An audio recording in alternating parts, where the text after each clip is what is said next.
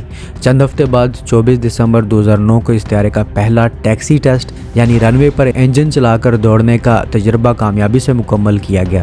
بالآخر 29 جنوری 2010 کو روس کے مشرقی علاقے میں موجود دزمگی ایئرپورٹ پر اس طیارے نے اپنی پہلی تاریخی پرواز بھری۔ یہ پرواز 47 منٹ تک جاری رہی اور یوں روس نے اپنی 5ویں جنریشن فائٹر جیٹ کی اڑان کا آغاز کیا۔ لیکن آگے کا سفر آسان نہیں تھا۔ ابتدائی طور پر منصوبہ تھا کہ سیریل پروڈکشن شروع ہونے سے پہلے 6 پروٹوٹائپس تیار کیے جائیں گے، مگر وقت کے ساتھ پتہ چلا کہ ان ابتدائی طیاروں کے ڈھانچوں میں فٹیگ کے مسائل ہیں، یعنی ان کی ساخت زیادہ دیر تک دباؤ برداشت نہیں کر سکتی اور فریم میں کریکس بھی بننا شروع ہو گئیں۔ یہ ایک سنجیدہ مسئلہ تھا، اس لیے سخوئی نے طیارے کے ڈھانچے کی مکمل اثر نو ڈیزائننگ شروع کی۔ نئی تبدیلیوں میں کمپوزٹ مٹیریل کا زیادہ استعمال کیا گیا، مضبوط فریم، لمبی پچھلی دم یعنی کہ ٹیل سٹنگ اور تھوڑا بڑا ونگ سپین شامل کیا گیا۔ نیا ڈیزائن سیکنڈ سٹیج پروٹوٹائپ کہلایا، جبکہ پرانے 5 پروٹوٹائپس فرسٹ سٹیج کے نام سے جانے گئے۔ پہلے مرحلے کے طیاروں کو مزید رینفورسمنٹ دی گئی تاکہ وہ آزمائشی پروازوں میں دوبارہ استعمال ہو سکیں۔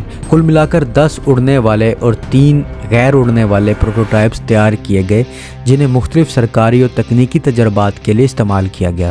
2013 کے آخر تک ان طیاروں نے 450 سے زائد پروازیں مکمل کر لی تھیں۔ آخری 2 پروٹوٹائپس تقریباً پروڈکشن سو 57 کے برابر تھے، جن میں تمام جدید مشن سسٹم نصب کیے گئے تھے۔ اگرچہ سیکنڈ سٹیج ڈیزائن نے طیارے کا وزن کچھ حد تک کم رکھا تھا، مگر مجموعی ٹیک آف ویٹ پھر بھی بڑھ کر تقریباً 25 ٹن تک پہنچ گیا۔ تاہم ٹیسٹنگ کے دوران مختلف حادثات اور ٹیکنیکل مسائل سامنے آتے رہے، جس کی وجہ سے منصوبہ بار بار مؤخر ہوتا گیا۔ نتیجتاً پہلے پروڈکشن ورژن کی فراہمی جو کہ 2015 کے لیے طے تھی، 2020 تک مؤخر کر دی گئی۔ 2015 میں حالات نے رخ بدل دیا۔ ٹیسٹنگ کے دوران کئی ٹیکنیکل مشکلات سامنے آئیں اور بھارت کی جانب سے بھی شراکت داری کے حوالے سے غیر واضح رویہ سامنے آیا۔ دوستو شروع ہی سے روس کی خواہش تھی کہ اس منصوبے میں کوئی غیر ملکی شراکت دار شامل ہو تاکہ ترقی کے اخراجات کم ہوں اور بعد میں بڑی ایکسپورٹ آرڈرز بھی حاصل کیے جا سکیں۔ اسی مقصد کے لیے 18 اکتوبر 2007 کو روس اور بھارت کے درمیان ایک معاہدہ ہوا۔ اس معاہدے کے تحت روس کی سخوئی اور بھارت کی ہال یعنی کہ ہندوستان ایروناٹکس لمیٹڈ نے مل کر ایک نیا طیارہ بنانے کا فیصلہ کیا جسے 5th generation fighter aircraft FGFA کہا گیا۔ 2010 میں دونوں ممالک نے ابتدائی ڈیزائن کے معاہدے پر دستخط کیے۔ دونوں ملکوں نے اس منصوبے میں $6 ارب کی سرمایہ کاری کرنی تھی اور طیارے کی تیاری کا وقت 8 سے 10 سال رکھا گیا، مگر جیسے جیسے وقت گزرتا گیا بھارت کو کئی خدشات پیدا ہونے لگے۔ 2014 کے بعد بھارتی فضائیہ نے واضح کیا کہ یہ طیارہ ان کے معیار پر پورا نہیں اتر رہا۔ انہیں اس کی اسٹیلتھ صلاحیت محدود لگی، خاص طور پر صرف سامنے کے 60 درجے کے زاویے تک۔ مزید یہ کہ یہ طیارہ سپر کروز یعنی کہ بغیر آفٹر برنر کے سپر سونک پرواز کرنے کے قابل نہیں تھا، جو دیگر 5ویں نسل کے طیاروں کی ایک بڑی خوبی ہے۔ ان وجوہات کی بنا پر بھارت 2018 میں اس منصوبے سے علیحدہ ہو گیا۔ دوستو اس کے علاوہ روس کو کرائمیا کے انضمام کے بعد لگنے والی بین الاقوامی پابندیوں اور تیل کی قیمتوں میں کمی نے معاشی طور پر کمزور کر دیا۔ اسی دوران روسی نائب وزیر دفاع یوری بوریسوو نے اعلان کیا کہ روس سو-57 کی تیاری کو سست کرے گا، ابتدائی آرڈر کو کم کر کے صرف 12 طیاروں تک محدود کرے گا اور اس کے ساتھ ساتھ اپنی فضائیہ میں 4تھی جنریشن کے جدید طیارے جیسے کہ سو-35S، سو-30SM زیادہ تعداد میں چلائے گا۔ 2017 میں بوریسوو نے کہا کہ سو-57 یعنی کہ پاک ممکنہ طور پر 2018 میں سروس میں داخل ہو جائے گا۔ 30 جون 2018 کو 12 طیاروں کا آرڈر دیا گیا، لیکن ان کی ترسیل ایک بار پھر مؤخر ہو گئی اور انہیں 2019 میں روسی فضائیہ کو دینے کا فیصلہ ہوا۔ اسی دوران بوریسوو نے سو-35S کی تعریف کرتے ہوئے کہا کہ یہ سو-57 کے تقریباً برابر ہے سوائے اسٹیلتھ خصوصیات کے، اور زیادہ سستا بھی ہے۔ چونکہ سو-57 کی لاگت بہت زیادہ تھی، اس لیے روس نے وسیع پیمانے پر پیداوار کو مؤخر کر دیا تاکہ یہ صرف تبھی بڑھے جب واقعی ضرورت ہو۔ 22 اگست 2018 کو international military technical forum army 2018 کے دوران وزارت دفاع اور سخوئی کمپنی کے درمیان 2 سیریل طیاروں کی فراہمی کے معاہدے پر دستخط ہوئے، جو 2019 اور 2020 میں دینے کا منصوبہ تھا۔ جنوری 2019 میں وزارت دفاع نے اعلان کیا کہ وہ 2020 میں مزید 13 طیاروں کے لیے دوسرا معاہدہ کرنا چاہتی ہے، لیکن 15 مئی 2019 کو حالات یکسر بدل گئے۔ روسی صدر ولادیمیر پوٹن نے اعلان کیا کہ روسی فضائیہ کے لیے 76 سو-57 طیارے خریدے جائیں گے اور ان کی ترسیل 2028 تک مکمل کر لی جائے گی۔ یہ فیصلہ اس وقت ہوا جب سو-57 اور اس کے آلات کی قیمت 20% کم کرنے میں کامیابی حاصل ہوئی۔ اس کے بعد 27 جون 2019 کو international military technical forum army 2019 میں 76 طیاروں کے معاہدے پر باقاعدہ دستخط کیے گئے۔ اسی مہینے ٹیکٹیکل میزائل کارپوریشن کے ڈائریکٹر نے اعلان کیا کہ سو-57 کے لیے ہتھیاروں کی سیریل پروڈکشن کا معاہدہ بھی طے پا چکا ہے اور ان کی تیاری جاری ہے۔ سو-57 کی سیریل پروڈکشن جولائی 2019 میں شروع ہوئی۔ سال کے آخر تک پہلا طیارہ دینے کا منصوبہ تھا، لیکن بدقسمتی سے پہلا پروڈکشن طیارہ حادثے کا شکار ہو گیا۔ اس کے بعد دسمبر 2020 میں روسی فضائیہ نے دوسرے تیار شدہ سو-57 کو اپنی پہلی باضابطہ کھیپ کے طور پر وصول کیا۔ مئی 2020 تک مزید 4 طیارے فراہم کیے جا چکے تھے، مگر پیداوار منصوبے سے سست رہی اور سال کے آخر تک مجموعی طور پر صرف 6 سو-57 طیارے روسی فضائیہ کو مل سکے۔ تاہم 2022 میں ایک نیا پروڈکشن پلانٹ کھلنے کے بعد پیداوار میں تیزی آئی اور 2023 کے آخر تک 12 نئے طیارے تیار کر کے فضائیہ کے حوالے کیے گئے۔ سخوئی سو-57 روس کا پہلا مکمل طور پر اسٹیلتھ ٹیکنالوجی والا 5ویں نسل کا لڑاکا طیارہ ہے۔ یہ طیارہ نہ صرف جدید اسٹیلتھ خصوصیات رکھتا ہے بلکہ انتہائی پھرتیلی حرکتیں کرنے کی صلاحیت بھی رکھتا ہے۔ اس کے ڈیزائن میں رفتار، طاقت، استحکام اور دشمن کے ریڈار سے بچنے کی صلاحیت سب کچھ ایک ساتھ شامل کیا گیا ہے۔ روسی فضائیہ کے لیے یہ پہلا ایسا طیارہ ہے جو بیک وقت فضائی برتری، زمینی حملے اور جاسوسی جیسے کئی کردار ادا کر سکتا ہے۔ سخوئی کمپنی نے اس طیارے کے ڈیزائن میں امریکی F-22 ریپٹر کو بطور بنیاد لیا ہے، لیکن ان خامیوں کو دور کرنے کی کوشش کی جنہیں روسی انجینئرز نے F-22 میں کمزوریاں سمجھا۔ مثلاً F-22 میں تھرسٹ ویکٹرنگ یعنی کہ انجن کے رخ کو موڑنے کا سسٹم رول یا یاو سمت میں مؤثر انداز میں کام نہیں کرتا اور اس کے انجنوں کے بیچ ہتھیار رکھنے کے لیے کم جگہ ہے۔ سخوئی نے ان خامیوں کو دور کرنے کے لیے سو-57 کا ڈیزائن بنایا تاکہ یہ زیادہ ہتھیار لے جا سکے، آسانی سے قابو میں رہے اور اگر تھرسٹ ویکٹرنگ ناکام بھی ہو جائے تو طیارہ بآسانی سنبھالا جا سکے۔ سو-57 کو شروع ہی سے ایک ملٹی رول فائٹر کے طور پر تیار کیا گیا۔ اس میں اندرونی طور پر بڑے ہتھیار رکھنے کے لیے کافی جگہ رکھی گئی تاکہ بیک وقت فضائی اور زمینی دونوں اہداف پر حملہ کر سکے۔ اس کے اندر 2 بڑے ہتھیاروں کے خانے ہیں جو دونوں انجنز کے بیچ موجود ہیں اور 2 چھوٹے سائیڈ کمپارٹمنٹس بھی ہیں۔ انٹرنل ویپن بے میں ہتھیار رکھنے کا فائدہ یہ ہے کہ طیارہ زیادہ تیز اڑ سکتا ہے کیونکہ باہر لٹکے ہوئے ہتھیاروں سے پیدا ہونے والی ڈریگ ختم ہو جاتی ہے اور ساتھ ہی طیارہ ریڈار سے بھی زیادہ حد تک پوشیدہ رہتا ہے۔ سو-57 اپنی انتہائی مینووربلٹی کی وجہ سے مشہور ہے۔ تھرسٹ ویکٹرنگ نوزل سسٹم، جدید فلائٹ کنٹرول اور جسمانی ڈیزائن مل کر اس طیارے کو ایسے کرتب دکھانے کے قابل بناتے ہیں جو عام طیارے نہیں کر سکتے، جیسے کہ کوبرا یا بیل مینوور جہاں طیارہ اچانک 90 ڈگری تک ناک اٹھا لیتا ہے۔ یہ ماک 2 تک رفتار حاصل کر سکتا ہے، یعنی آواز کی رفتار سے 2 گنا زیادہ۔ اس کے علاوہ یہ بغیر آفٹر برنر کے ماک 1.3 پر مسلسل سپر سونک پرواز کر سکتا ہے۔ یہ خصوصیت اسے سپر کروز صلاحیت دیتی ہے، یعنی مسلسل تیز رفتار پرواز کے ساتھ کم ایندھن خرچ۔ یہی وجہ ہے کہ اس کی سپر سونک رینج 1500 کلومیٹر سے زائد ہے، جو پرانے سو-27 سے 2 گنا زیادہ ہے۔ مزید برآں اس میں ایک ایکسٹینڈیبل ریفیولنگ پروب بھی موجود ہے جس سے یہ دوران پرواز ایندھن بھی بھر سکتا ہے۔ جہاں تک اس کی اسٹیلتھ صلاحیت کا تعلق ہے تو یہ روس کا پہلا ایسا طیارہ ہے جو پوری طرح ریڈار سے بچنے کے لیے تیار کیا گیا ہے۔ اس کے پر، دم اور جسم کے کنارے اس زاویے پر بنائے گئے ہیں کہ ریڈار کی لہریں کم سے کم منعکس ہوں۔ ہتھیار مکمل طور پر اندر چھپے ہوتے ہیں اور طیارے کے بیرونی سطح پر کوئی ابھار یا اینٹینا باہر نہیں نکلا ہوتا۔ اس کے جسم پر خاص ریڈار ریم کوٹنگ لگایا گیا ہے جو ریڈار لہروں کو جذب کر لیتا ہے۔ اس کے انجن کے آگے والے حصے پر بھی خاص ماسکنگ سسٹم لگایا گیا ہے تاکہ ریڈار کی لہریں واپس منعکس نہ ہوں۔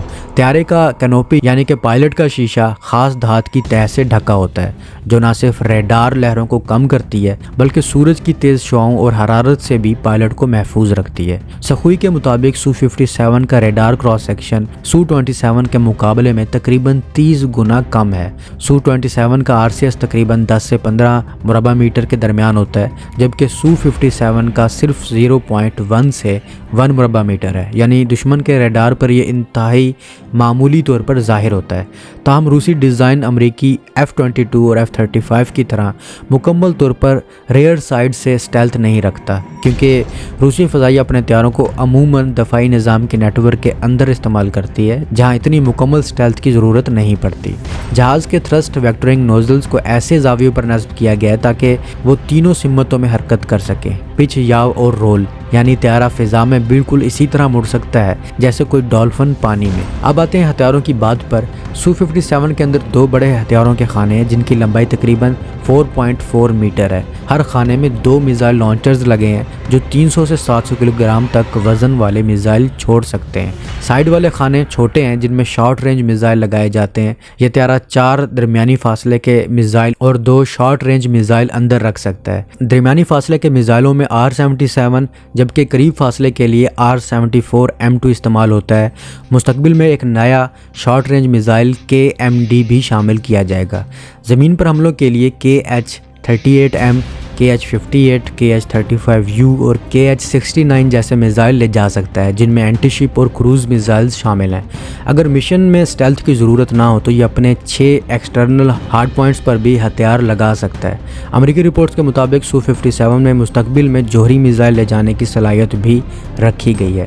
جہاز میں ایک 30 ملی میٹر کا آٹو کینن بھی نصب ہے جو ہوائی اور زمینی دونوں اہداف کو نشانہ بنا سکتی ہے۔ کاکپٹ کے اندر جدید گلاس کاکپٹ لگا ہے جس میں کوئی پرانے اینالوگ آلات نہیں ہیں۔ تمام معلومات 2 بڑے LCD اسکرینوں پر ظاہر ہوتی ہے۔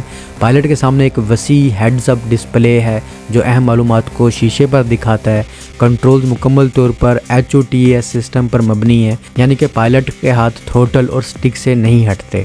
پائلٹ کا ہیلمٹ ZSH-10B جدید سینسر سے لیس ہے جو کہ آنکھوں کی حرکت کے ساتھ ہدف کو لاک کر سکتا ہے۔ پائلٹ کے لیے G9 تک کے دباؤ کو برداشت کرنے والا سسٹم اور 20,000 میٹر کی بلندی تک محفوظ ایجیکٹ سیٹ موجود ہے۔ سخوئی سو-57 جسے روس کے پاکفا پروگرام کے تحت تیار کیا گیا ہے، دراصل ایک ایسا منصوبہ ہے جس کا بنیادی مقصد جدید ترین سینسر فیوژن یا مکمل ایویونکس انضمام حاصل کرنا ہے، یعنی جہاز کے تمام سینسر، کمپیوٹرز اور نظام اس طرح آپس میں جڑے ہوئے ہوں کہ پائلٹ کو زیادہ سے زیادہ معلومات کم وقت میں اور کم محنت سے مل سکیں۔ مقصد یہ ہے کہ پائلٹ پر ذہنی دباؤ کم ہو اور اس کی سچویشنل اویئرنیس یا فضائی حالات کی سمجھ بڑھ جائے اور فیصلہ کرنے کی رفتار بہتر ہو۔ اس سسٹم کے دل میں ایک مرکزی کمپیوٹر نیٹ ورک ہوتا ہے جسے روسی زبان میں IUS کہا جاتا ہے، یعنی کہ انفارمیشنل مینجمنٹ سسٹم۔ سو-57 میں سب سے نمایاں 2 ایویونک سسٹم ہیں، ایک SH-121 یعنی کہ multi functional integrated radio electronic system اور دوسرا اٹول 101KS یعنی الیکٹرو آپٹیکل سسٹم۔ یہ وہ پہلا سخوئی لڑاکا طیارہ ہے جس میں ایویونک سسٹم کا انضمام سخوئی کمپنی نے خود کیا ہے، نہ کہ روایتی کمپنی RPKB جس نے پرانے طیاروں میں کام کیا تھا۔ سو-57 میں موجود مکمل ایویونک سیٹ کو روسی زبان میں IMABK کہا جاتا ہے، جس کا مطلب ہے integrated modular avionics combat system. یہ فائبر آپٹک چینلز پر چلتا ہے اور حیران کن طور پر اس میں 40 لاکھ سے زائد لائنوں پر مشتمل سافٹ ویئر کوڈ موجود ہیں۔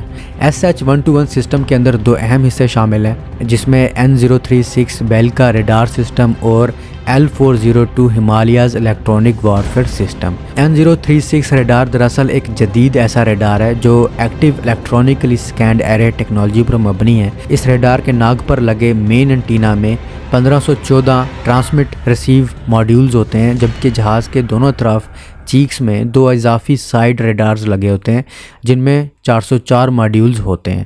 یہ سائیڈ ریڈار جہاز کو زیادہ زاویوں پر دشمن کو ٹریک کرنے کی صلاحیت دیتے ہیں، یہاں تک کہ وہ بیمنگ ٹیکٹکس کا استعمال کرتے ہوئے بھی اپنے میزائل کو خود گائیڈ کر سکتا ہے۔ جہاز کے پروں کے اگلے حصے پر 2 ٹرانسیور بھی لگے ہوئے ہیں جو نہ صرف فرینڈ اور فو آئیڈینٹیفیکیشن یعنی کہ IFF کے لیے استعمال ہوتے ہیں بلکہ الیکٹرونک وارفیئر کے کام بھی انجام دیتے ہیں۔ N036 سسٹم کے ایکس بینڈ اور ایل بینڈ سگنلز کو 2 کمپیوٹر N036 YEVS اور GRPZ 1621 پروسیس کرتے ہیں، جس سے ٹارگٹ ڈیٹا اور ریڈار امیجز انتہائی درست اور تفصیلی ہو جاتے ہیں۔ L402 ہمالیہ سسٹم دراصل ایک طاقتور الیکٹرونک کاؤنٹر میجرز یعنی کہ ECM سسٹم ہے جو دشمن کے ریڈار اور میزائل کو دھوکہ دینے کے لیے استعمال ہوتا ہے۔ یہ سسٹم اپنی الگ انٹیناز کے علاوہ N036 ریڈار کی طاقت کو بھی استعمال کرتا ہے۔ دوسری طرف S111 کمیونیکیشن سسٹم جہاز کو دیگر طیاروں اور زمینی یا بحری کمانڈ سینٹر سے محفوظ اور خفیہ ڈیٹا ایکسچینج کی سہولت دیتا ہے۔ اب آتے ہیں 101KS اٹول سسٹم کی طرف۔ یہ سو-57 کی آنکھوں اور کانوں کی طرح ہے۔ یہ پورا الیکٹرو آپٹیکل پیکج کئی حصوں پر مشتمل ہے، جس میں infrared search and track system جو دشمن طیاروں کی حرارت سے ان کا پتہ لگاتا ہے، ڈائریکشنل انفراریڈ کاؤنٹر میجرز جو دشمن کے میزائلوں کے خلاف لیزر سے دفاع کرتا ہے، ultraviolet missile warning sensors جو حملے سے پہلے میزائلوں کو ڈھونڈ لیتا ہے، تھرمل امیجر جو کم اونچائی پر پرواز کے دوران زمین دیکھنے میں مدد دیتا ہے، اور ٹارگیٹنگ پوڈ جو ہدف نشانے کے لیے استعمال ہوتا ہے۔ اس نظام میں ایک خاص IRST ٹاور کا استعمال ہوتا ہے جو کاکپٹ کے آگے نصب ہے۔ یہ بیک وقت کئی ٹارگٹ ٹریک کر سکتا ہے۔ جب اسے استعمال نہ کیا جائے تو اس کا ریسیور پیچھے کی طرف گھما دیا جاتا ہے تاکہ اسٹیلتھ خصوصیات برقرار رہیں۔ سو-57 دنیا کا وہ پہلا لڑاکا طیارہ ہے جس میں DIRCM سسٹم یعنی کہ directional infrared countermeasure system نصب ہے۔ اس کے 2 یونٹ ہیں، ایک کاکپٹ کے پیچھے اور دوسرا نیچے۔